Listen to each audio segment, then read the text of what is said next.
Perjalanan dagang Rasulullah SAW ke negeri Syam. D2 halaman 117. Buku Sirah Nabawiyah Nabi Muhammad SAW dalam kajian ilmu sosial humaniora.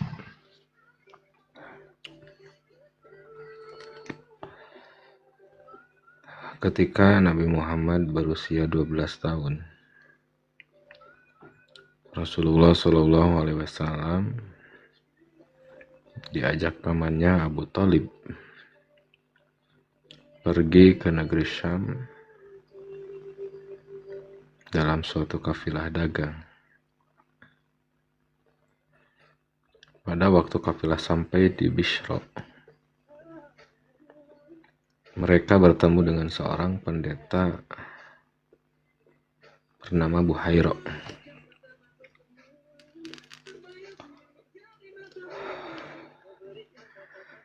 Ia adalah seorang pendeta yang banyak mengetahui Injil, dan juga ia adalah ahli tentang masalah-masalah kenasranian. Ketika pendeta Buhaira melihat Nabi, lalu ia mulai mengamati dan mengajaknya berbicara.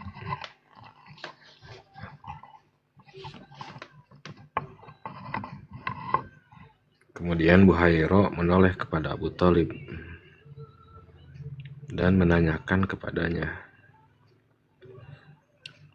"Apa status anak ini di sisimu?" Lalu Abu Thalib menjawab, "Ia adalah anakku."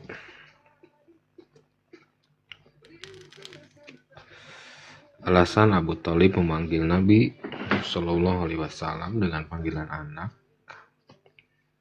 karena kecintaannya Abu Thalib kepada Nabi Muhammad yang mendalam.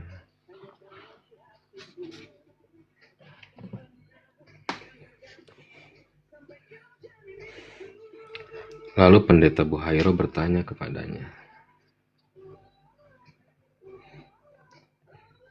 Katanya, "Dia bukan anakmu. Tidak sepatutnya ayah anak ini masih hidup."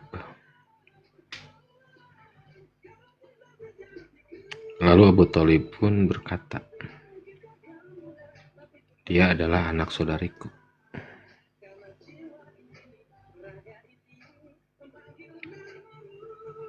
Dan pendeta Buhaira pun bertanya,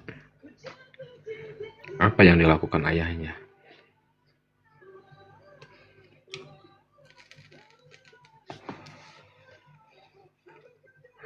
Lalu Abu Thalib menjawab, "Dia telah meninggal ketika ibu anak ini mengandungnya."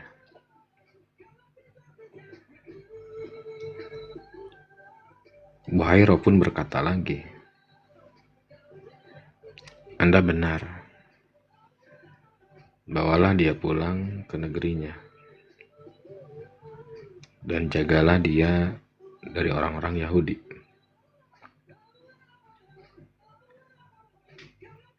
Karena jika mereka melihatnya di sini, anak ini pasti akan diganggu. Sesungguhnya anak saudaramu ini akan memegang perkara yang sangat besar." Kemudian setelah Abu Thalib mendengar pernyataan ini dari pendeta Buhaira, cepat-cepat ia membawa Nabi Muhammad kecil kembali ke kota Mekah.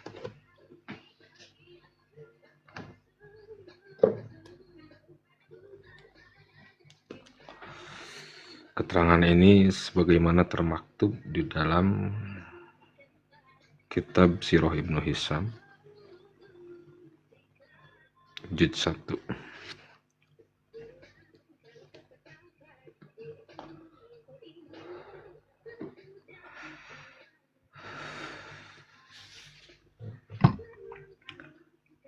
memasuki masa remaja, Rasulullah SAW mulai berusaha mencari rezeki dengan mengembalakan kambing. Rasulullah SAW pernah bertutur tentang dirinya. Aku dulu mengembalakan kambing penduduk Mekah dengan upah beberapa kirot.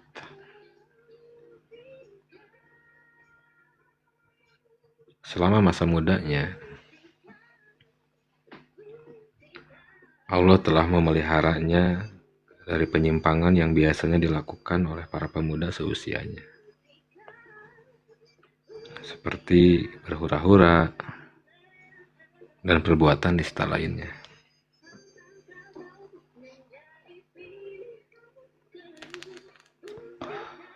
Rasulullah SAW pernah bertutur tentang dirinya, yang isinya, aku tidak pernah menginginkan sesuatu yang biasa mereka lakukan di masa jahiliyah.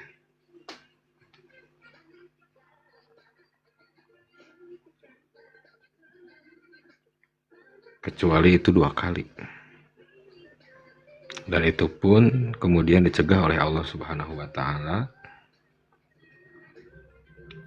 Setelah itu aku tidak pernah menginginkannya, sampai Allah memuliakan aku dengan risalah-risalahnya. Kata Rasulullah, aku pernah berkata kepada seorang teman yang menggembala bersamaku di Mekah. Kata Rasulullah kepada temannya, tolong awasi kambingku.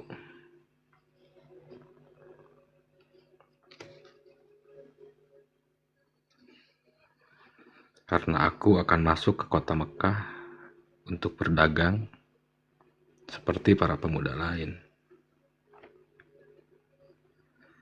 Maka kawan Rasulullah itu pun berkata, silahkan, lakukanlah.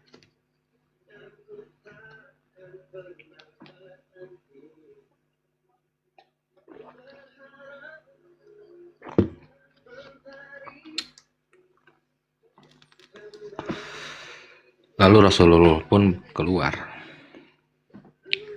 Ketika beliau sampai di rumah pertama di Mekah, lalu Rasulullah mendengar nyanyian. Lalu beliau berkata, apa ini?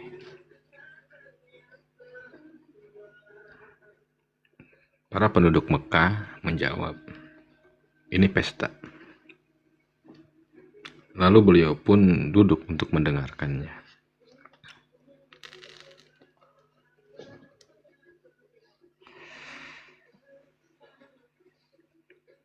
Tetapi kemudian Allah menutup telinga Rasulullah, dan beliau tertidur dan baru terbangun saat matahari panasnya sangat terik. Kemudian Rasulullah SAW kembali kepada temannya. Lalu sang teman bertanya kepada beliau, dan beliau pun mengabarkan apa yang terjadi. Kemudian pada malam yang lain, Rasulullah SAW berkata kepada temannya, teman sesama penggembala kambing di kota Mekah, sebagaimana perkataan di malam pertama. Lalu beliau pun masuk kembali ke kota Mekah. Beliau bertemu lagi dengan keadaan yang sama, yaitu adanya pesta. Dan lagi-lagi Rasulullah mengalami kejadian yang sama. Sebagaimana kejadian pertama, beliau melihat pesta, mencoba untuk menikmati musik yang ada di pesta itu. Tapi Allah menutup telinga Rasulullah SAW sampai Rasulullah tertidur. Setelah itu, Rasulullah tidak pernah lagi menginginkan untuk hadir di pesta yang dilaksanakan oleh orang-orang Mekah.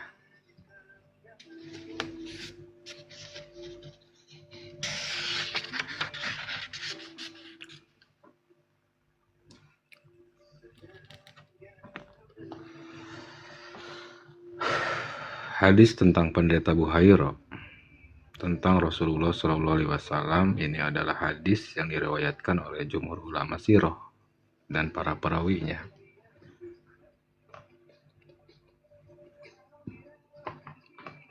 Hadis ini diriwayatkan oleh Imam At-Tirmizi secara panjang lebar, yang mana hadis ini diterima oleh Abu Musa Al-Asy'ari,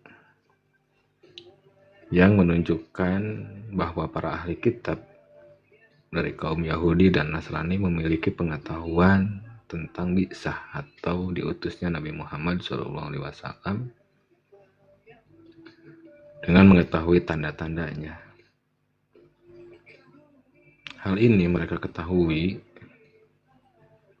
dari berita kenabiannya dan penjelasan tentang tanda-tanda dan sifat-sifatnya yang terdapat di dalam kitab Taurat dan kitab Injil.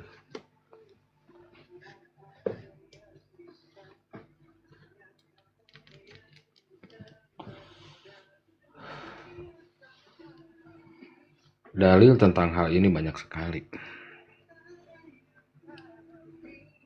Di antaranya adalah apa yang diriwayatkan oleh para ulama sirah,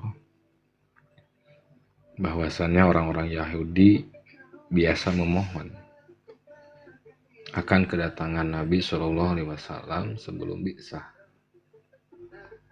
yang bertujuan untuk mendapatkan kemenangan atas kaum Aus dan kaum Khazraj yang ada di Madinah. Mereka mengatakan, sesungguhnya sebentar lagi akan dibangkitkan seorang nabi yang kami akan mengikutinya.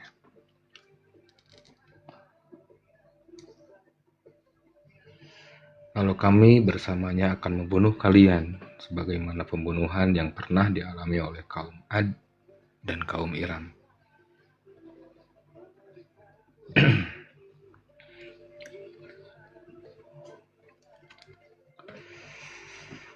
Ketika orang-orang Yahudi mengingkari janji mereka, Allah menurunkan firman-Nya. Dan setelah datang kepada mereka Al-Quran dari Allah yang membenarkan apa yang ada pada mereka, padahal sebelumnya mereka itu biasa memohon akan kedatangan Nabi untuk mendapatkan kemenangan atas orang-orang kafir, maka setelah datang kepada mereka apa yang telah mereka ketahui, mereka lalu ingkar kepadanya. Maka laknat Allah atas orang-orang yang ingkar itu. Quran Surat Al-Baqarah ayat 89.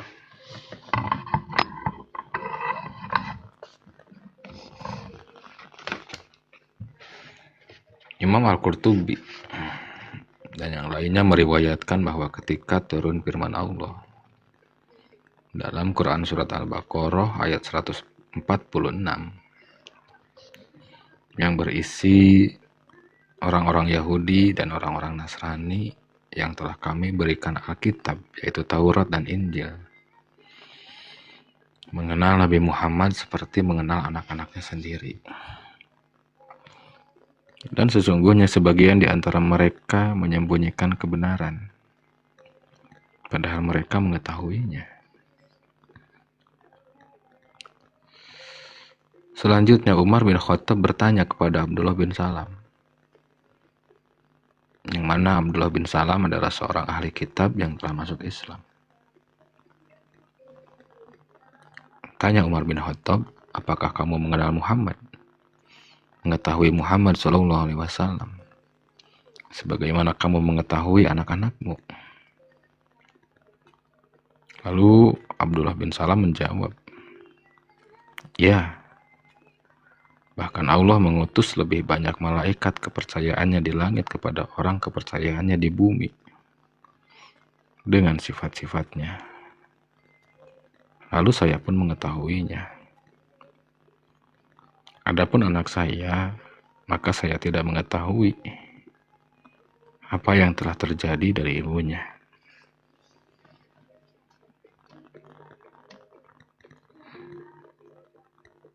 Selanjutnya, bahkan keislaman Salman Al-Farisi juga karena ia telah melacak berita Nabi Muhammad SAW dan sifat-sifatnya dari Injil. Para pendeta dan para ulama ahli kitab. Hal ini tidak dapat dinafikan oleh banyaknya para ahli kitab yang mengingkari adanya pemberitaan tersebut. Atau oleh tidak adanya isyarat penyebutan Nabi SAW di dalam Injil yang beredar sekarang. Sebab terjadinya pemalsuan dan perubahan secara beruntun pada kitab-kitab tersebut telah diketahui dan diakui oleh semua pihak. Maha besar Allah yang berfirman di dalam kitabnya, Quran Surat Al-Baqarah ayat 78 sampai ayat 79. Dan di antara mereka ada yang buta huruf, tidak mengetahui Alkitab atau Taurat, kecuali dongengan bohong belaka. Dan mereka hanya menduga-duga. Maka kecelakaan yang besarlah bagi orang-orang yang menulis Alkitab dengan tangan mereka sendiri. Lalu dikatakannya ini dari Allah, dengan maksud untuk memperoleh keuntungan yang sedikit dengan perbuatan itu. Maka kecelakaan besarlah bagi mereka karena apa yang ditulis oleh tangan mereka sendiri, dan kecelakaan besarlah bagi mereka karena apa yang mereka kerjakan. Selain itu, terkait usaha Rasulullah SAW mengembalakan kambing untuk tujuan mencari rezeki. Di sana terdapat 3 pelajaran penting bagi kita. Pertama, Allah memperindah Nabi Muhammad SAW dengan perasaan halus. Pamannya lah yang mengasuhnya dengan penuh kasih sayang sebagai seorang bapak. Tetapi begitu merasa mampu untuk bekerja, Rasulullah SAW segera melakukannya dan berusaha sekuat tenaga untuk meringankan beban nafkah dari pamannya. Mungkin hasil yang diperoleh dari pekerjaan yang dipilihkan Allah tersebut tidak begitu banyak bagi pamannya. Tetapi hal itu merupakan akhlak tinggi yang mencerminkan rasa syukur, kecerdasan watak, dan kebaikan perilaku. Pelajaran kedua berkaitan dengan penjelasan tentang bentuk kehidupan yang diridhoi oleh Allah untuk para hambanya. Para hamba-hambanya yang soleh di dunia.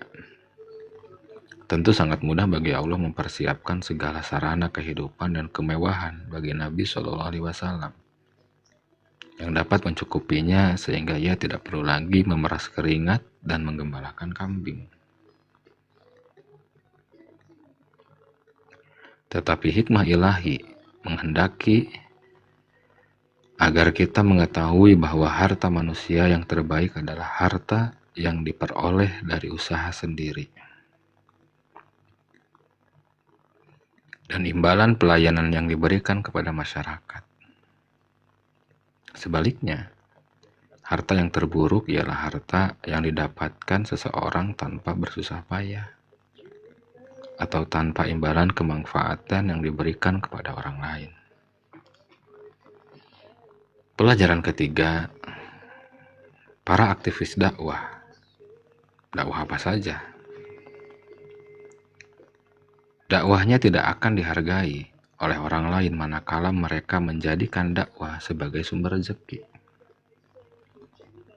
Atau ia hidup dari mengharapkan pemberian dan sedekah orang lain.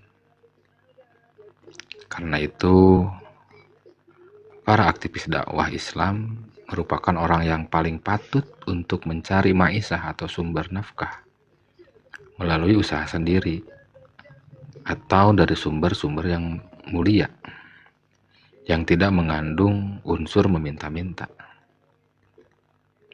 Untuk apa? Agar mereka tidak berhutang budi kepada siapapun yang menghalangi kebenaran.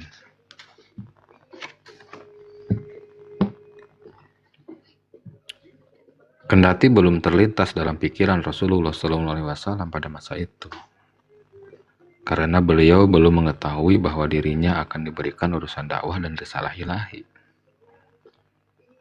Tetapi manhaj yang ditetapkan oleh Allah untuknya telah mengandung tujuan ini.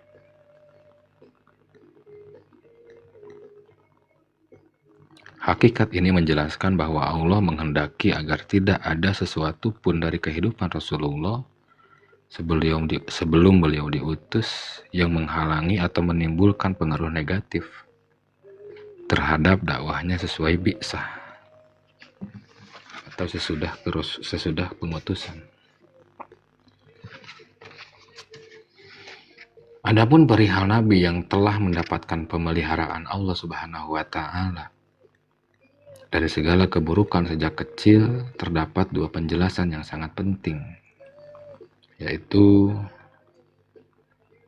penjelasan pertama, Nabi SAW memiliki seluruh karakteristik manusia, sehingga pada dirinya terdapat kecenderungan fitrah yang telah ditetapkan Allah kepada manusia, seperti pada para pemuda lain umumnya. Kedua, kendati demikian, Allah telah melindunginya dari semua bentuk penyimpangan dan dari segala sesuatu yang tidak sesuai dengan tuntunan dakwah. Karena itu, ia belum mendapat wahyu atau syariat yang akan melindunginya dari memperturutkan dorongan-dorongan nafsu.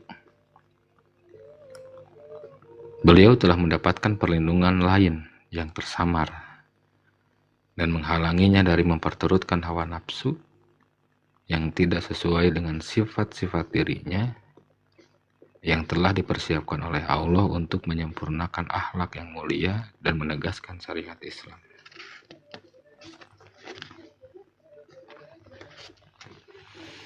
Dua hal yang terhimpun pada diri Rasulullah SAW tersebut menjadi dalil yang jelas akan adanya faktor pemeliharaan Allah secara khusus yang menuntunnya tanpa perantaraan dan faktor-faktor yang lazim seperti pembinaan dan pengarahan.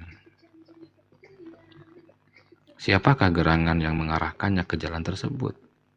Padahal semua orang di sekitarnya, keluarga, kerabat, dan tetangganya sama sekali jauh dari jalan itu.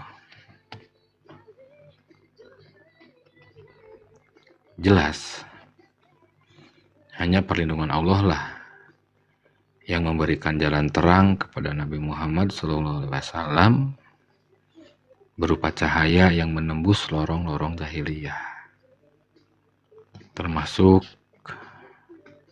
tanda-tanda besar yang menunjukkan kenabian yang diciptakan dan disiapkan oleh Allah untuknya.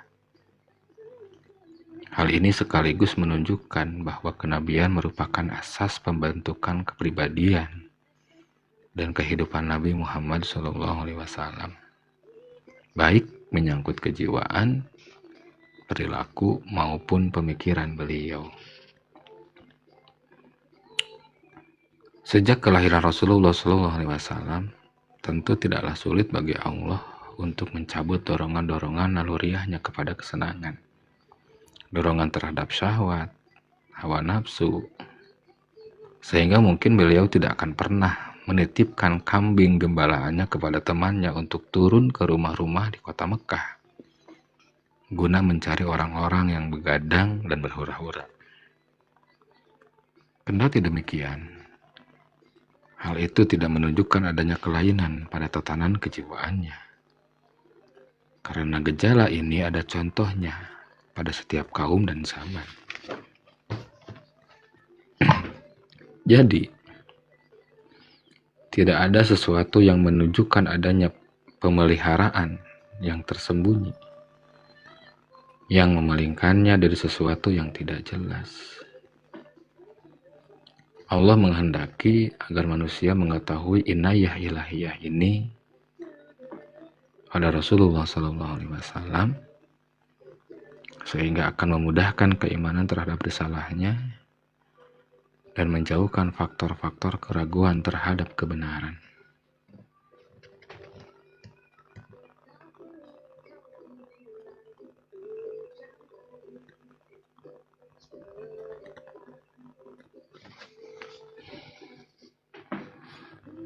Selanjutnya, perdagangan dengan Khadijah dan pernikahan. Khadijah, menurut ahli riwayat Ibnul Asir dan Ibnu Ishaq, beliau adalah seorang wanita pedagang yang mulia dan kaya raya. Beliau sering mengirim orang kepercayaannya untuk berdagang. Ketika ia mendengar kabar kejujuran Nabi Muhammad SAW dan kemuliaan akhlaknya, beliau pun mencoba mengamati Nabi Muhammad SAW yang membawa barang dagangannya ke Sam.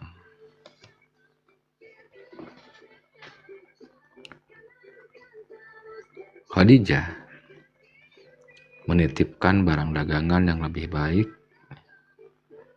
dari apa yang dibawakan kepada orang lain. Dalam perjalanan dagang ini, Nabi SAW ditemani Maisarah, seorang pegawai kepercayaan Khadijah. Nabi Muhammad SAW menerima tawaran ini dan berangkat ke Sam, dibersamai oleh Maisarah untuk meniagakan barang-barang Khadijah. Dalam perjalanan ini, Nabi Muhammad SAW berhasil membawa keuntungan yang berlipat ganda, sehingga kepercayaan Khadijah bertambah kepadanya.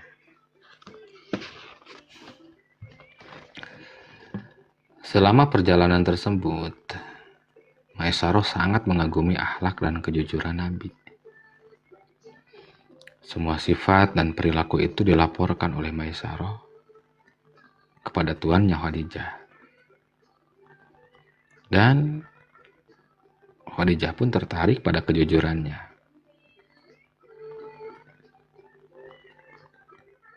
Dan ia pun terkejut oleh berkah yang diperoleh dari perniagaan Nabi SAW. Khadijah kemudian menyatakan hasratnya untuk menikah dengan Nabi SAW dengan perantara Nafisah binti Muniyah.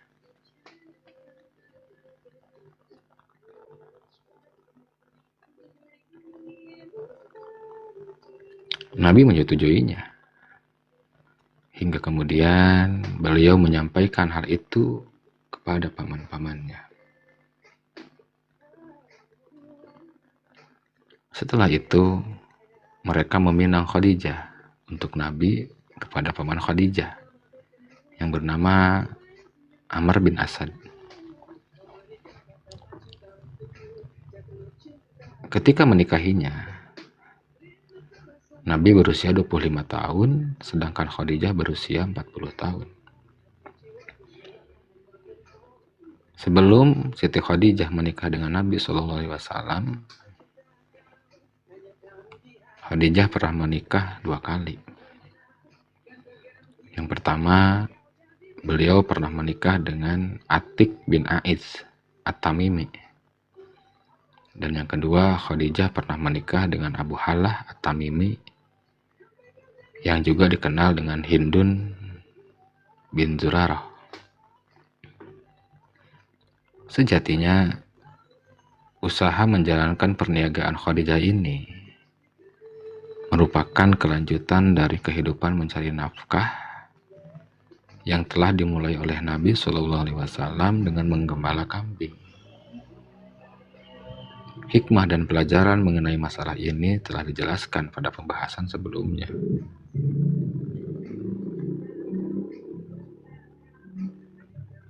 Mengenai keutamaan dan kedudukan sosok Khadijah dalam kehidupan Nabi Shallallahu Alaihi Wasallam, maka ia adalah sosok yang mendapatkan kedudukan yang tinggi di sisi beliau sepanjang hidupnya.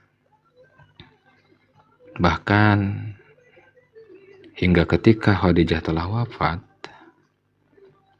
disebutkan di dalam riwayat bahwa ia adalah sosok wanita terbaik pada zamannya.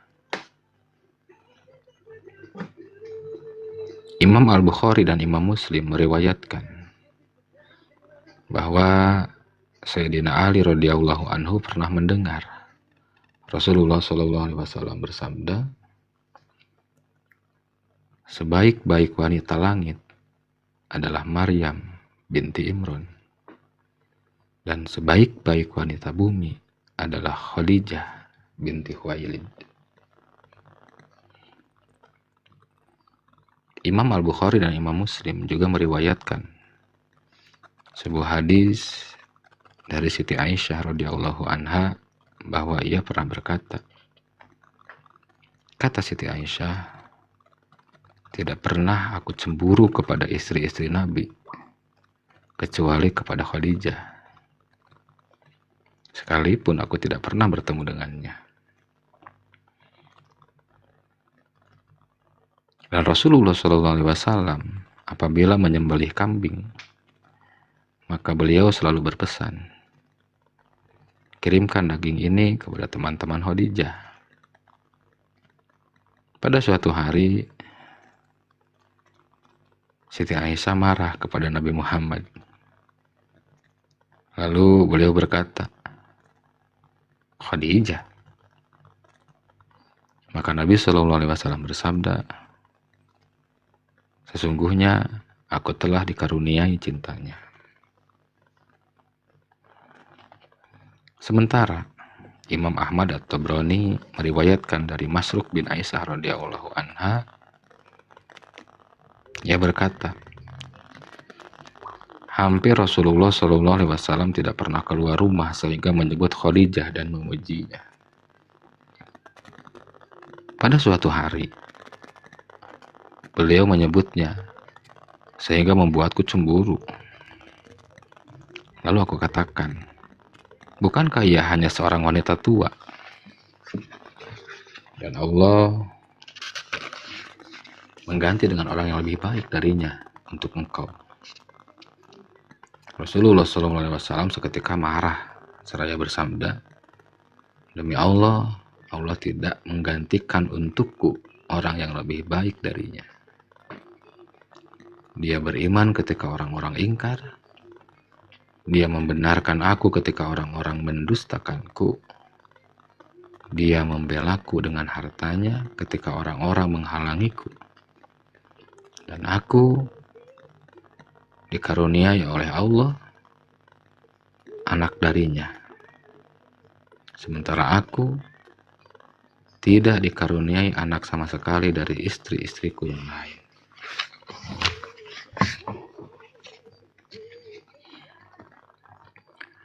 Sehubungan dengan pernikahan Rasulullah SAW dengan Khadijah, kesan pertama yang didapatkan dari pernikahan ini ialah Rasulullah SAW sama sekali tidak memperhatikan faktor kesenangan fisik.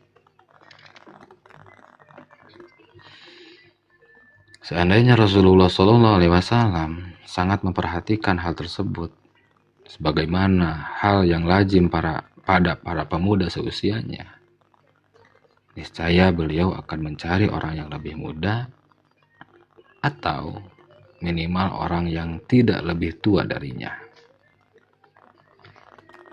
Tampaknya beliau menginginkan Khadijah karena kemuliaan akhlaknya di antara kerabat dan kaumnya. Sampai-sampai Siti Khadijah pernah mendapatkan julukan Afifatut Tahirah, wanita yang suci pada masa jahiliyah.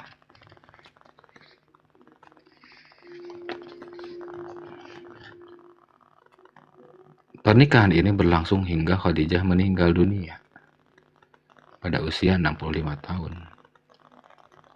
Sementara Rasulullah SAW telah mendekati usia 50 tahun.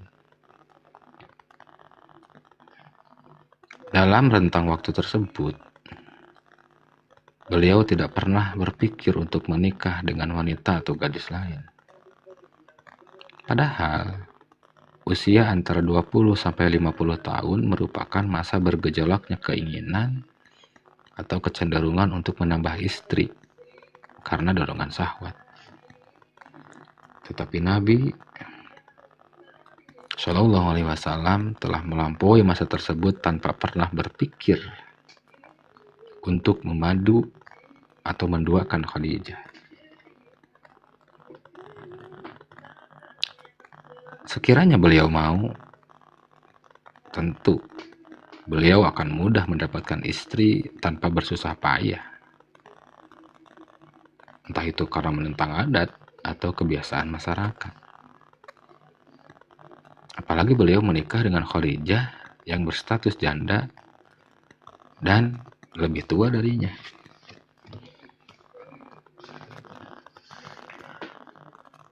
Tentu, hakikat ini akan membungkam mulut orang-orang yang hatinya terbakar oleh dendam kepada Islam. Seperti kalangan misionaris atau kalangan orientalis dan antek-antek mereka yang mengira bahwa pernikahan Rasulullah SAW akan bisa dijadikan sasaran empuk untuk menyerang Islam dan merusak nama baik Nabi Muhammad SAW.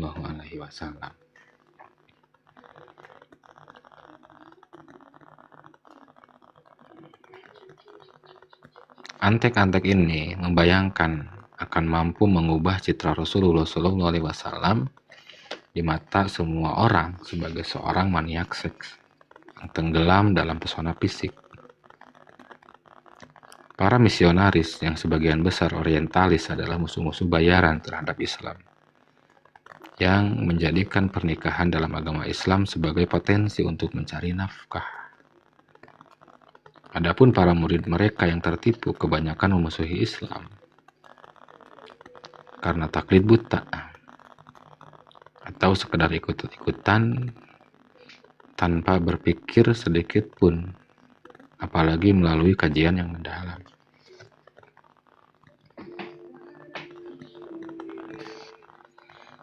Permusuhan mereka seperti lencana yang digantungkan seseorang di atas dadanya, sekedar agar diketahui oleh orang lain keterkaitannya kepada pihak tertentu. Seperti diketahui, rencana itu tidak lebih besar, tidak lebih dari sekedar simbol semata.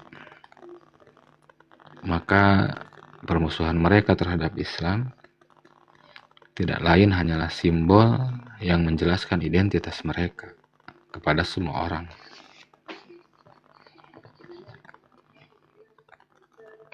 Menegaskan bahwa mereka bukan bagian dari sejarah Islam dan bahwa loyalitas mereka hanyalah kepada pemikiran kolonial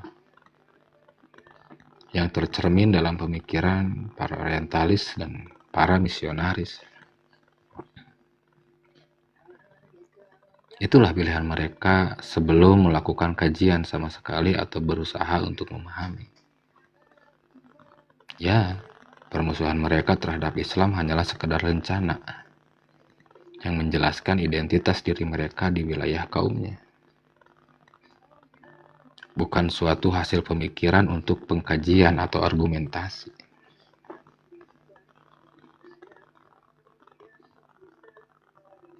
Sesungguhnya, tema pernikahan Rasulullah SAW merupakan dalil yang dapat digunakan oleh seorang Muslim yang mengetahui agama dan mengenal sirah nabawiyah untuk membantah tikaman-tikaman para musuh agama ini. Para misionaris dan para orientalis menganggap bahwa dari poligami Rasulullah SAW tersebut mereka bisa menggambarkan Rasulullah Shallallahu Alaihi Wasallam sebagai seorang pemburu seks yang tenggelam dalam kenikmatan fisik. Padahal realitas pernikahan Rasulullah Shallallahu Alaihi Wasallam ini saja sudah cukup sebagai dalil untuk membantah tuduhan tersebut bahwa Rasulullah menikahi seorang wanita yang sudah pernah menikah 2 kali dan usianya di atas Rasulullah. Jika Nabi Muhammad SAW itu seorang pemburu seks, maka tentu beliau tidak akan bersih dan suci sampai menginjak usia 25 tahun dalam lingkungan Arab Jahiliyah tanpa terbawa arus kerusakan yang mengelilinginya. Seorang pemburu seks itu tentu tidak akan pernah bersedia menikah dengan seorang janda, apalagi lebih tua darinya.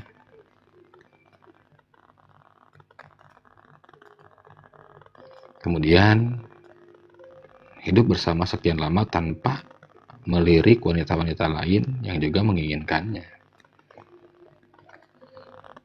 Adapun pernikahan Rasulullah dengan Siti Aisyah, kemudian dengan lainnya, maka masing-masing memiliki kisah tersendiri. Setiap pernikahan beliau memiliki hikmah dan sebab yang akan menambah keimanan terhadap seorang muslim, akan menambah keimanan kepada keagungan Nabi Muhammad SAW dan kesempurnaan akhlaknya. Tentang hikmah dan sebabnya, jelas pernikahan tersebut bukan untuk memperturutkan hawa nafsu atau dorongan seksual. Sebab seandainya demikian, maka sangat mungkin beliau melampiaskannya pada masa-masa sebelumnya. Apalagi pada masa-masa tersebut, Nabi Muhammad SAW belum memikirkan dakwah dan segala permasalahannya yang dapat memalingkan dirinya dari kebutuhan naluri tersebut. Dari sini, penulis tidak memandang perlu untuk memanjangkan pembelaan terhadap pernikahan Nabi Shallallahu Alaihi Wasallam sebagaimana dilakukan oleh sebagian penulis lain. Sebab penulis menganggap tidak ada permasalahan yang perlu dibahas. Kendati para musuh Islam berusaha untuk mengada-ngadakannya. Untuk menjawab ini, penulis akan menjelaskan poligami Rasulullah SAW pada sesi tersendiri. Baik, sudah jam 1 ya. Mungkin saya cukupkan sekian. Insyaallah kalau ada kesempatan kita akan lanjut pembacaan buku Sirah Nabawiyah dalam kajian ilmu sosial humaniora kayak Dr. Ajid Thohir. Terima kasih semuanya yang telah berpartisipasi. Allahumma waffiq ila aqwamim minkum. Wassalamualaikum warahmatullahi taala wabarakatuh.